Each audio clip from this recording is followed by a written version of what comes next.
Good morning all of you. Welcome to Anjan TV one news.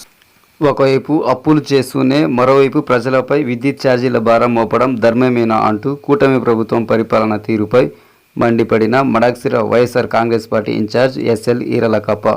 Andhra Pradesh Sri Sathya Sai Madakasira నియోజకవర్గం YSR Congress party సమన్వయకర్త SL Eeralakkappa తన స్వగ్రామం పలారం నందు కూటమి ప్రభుత్వ పరిపాలన తీరుపై తీవ్రంగా ఖండించి మండిపడుతూ 5 ఏళ్లు కరెంటు ఛార్జీలు పెంచమని హామీలిచ్చి అధికారంలోకి వచ్చి 6 నెలల్లోనే అక్షరాల రూపాయలు 15,000 కోట్లు ప్రజలపై భారం వేయడం ఇది ఎంతవరకు సమంజసం ముఖ్యమంత్రి చంద్రబాబు అని తీవ్రంగా విమర్శించడం జరిగింది. అందరికీ నమస్కారాలు. ఈరోజు మన ఆంధ్రప్రదేశ్ రాష్ట్రంలో ఉన్నటువంటి ప్రజలందరిపైన విద్యుత్ ఛార్జీల మోత ఈ కూటమి ప్రభుత్వం భారాన్ని మోపెడుతూ ఉంది.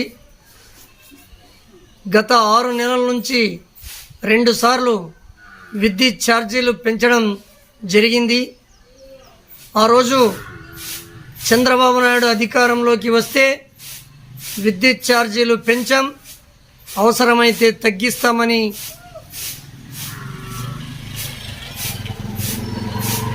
ఎన్నికల సమయంలో చెప్పినటువంటి వాగ్దానాన్ని ఈరోజు మాట తప్పినారు. ప్రజలపై విద్యుత్ భారాన్ని మోపేందుకు సిద్ధమైపోయినటువంటి ఈ కూటమి ప్రభుత్వం ఒక యూనిట్కు దాదాపు 92 పైసల నుంచి ₹1 దాకా డిసెంబర్ 1వ తారీఖు నుండి ప్రజలపై విద్యుత్ ఛార్జీలను మోగనుంది. విద్యుత్ శాఖ సంక్షోభానికి కూరుకుపోవటానికి ప్రధానమైనటువంటి కారణం చంద్రబాబు నాయుడు అని నేను చెప్పవచ్చు.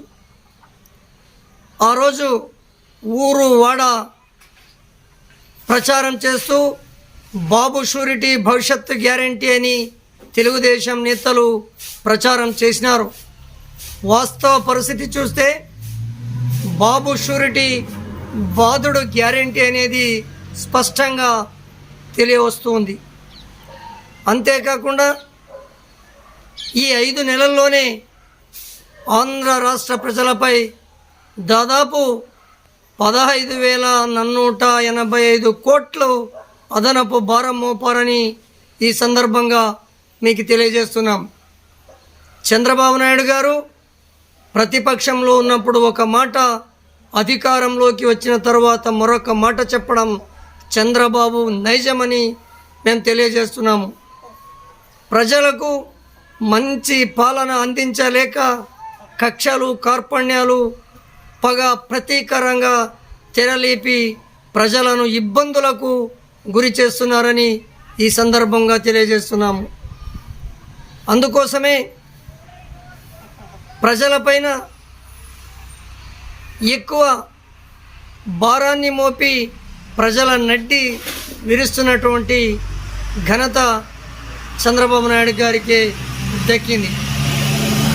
ఏది ఏమైనా ఈరోజు ఉప్పు, పప్పు కానీ నిత్యావసరమైనటువంటి సరుకులు కానీ ప్రజలపైన విపరీతమైనటువంటి ధరలు మోపి చివరకు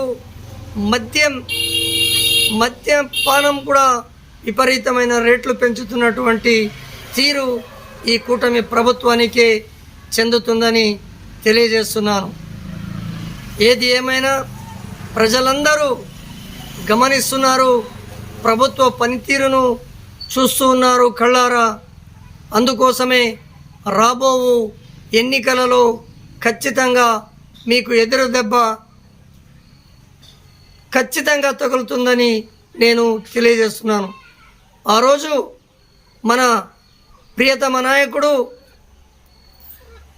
ఆంధ్రప్రదేశ్ వైఎస్ఆర్ కాంగ్రెస్ పార్టీ అధ్యక్షుడు జగనన్న గారు నిరంతరంగా పగటిపూట 9 గంటల కరెంట్ ఇచ్చినటువంటి ఘనత మా జగనన్న గారికే దక్కింది. తెలుగుదేశం పార్టీ నాయకులు ఆ రోజు అన్నారు, విద్యుత్ తీగలపైన బట్టలు ఆరవేయలే కానీ విద్యుత్ సరఫరా చేయడం సాధ్యం కాదు అన్నారు. అటువంటి మాటను మన జగనన్న గారు నిలబెట్టుకున్నారు. పూర్తిగా విద్యుత్ పంపిణీ చేయడం జరిగింది. ఏది ఏమైనా మేమందరము ఈ విధంగా ప్రజలపైన ఎక్కువ విద్యుత్ ఛార్జీల భారం మోపినట్లయితే ప్రజల తరఫున వైఎస్ఆర్ కాంగ్రెస్ పార్టీ అండగా ఉండి ప్రజా పోరాటం చేయడానికి సిద్ధంగా ఉన్నామని తెలియజేస్తున్నాము. ఇప్పటికైనా తెలుగుదేశం నాయకుల యొక్క మాటలు నమ్మి మోసపోయాము. ఇప్పటికే అర్థమైపోయింది ప్రజలకు. ఖచ్చితంగా రాబో ఎన్నికలలో మీకు తగినటువంటి గుణపాఠం చెప్తారని చెప్పుటకు సిద్ధంగా ఉన్నారని తెలియజేస్తున్నాము. జై జై.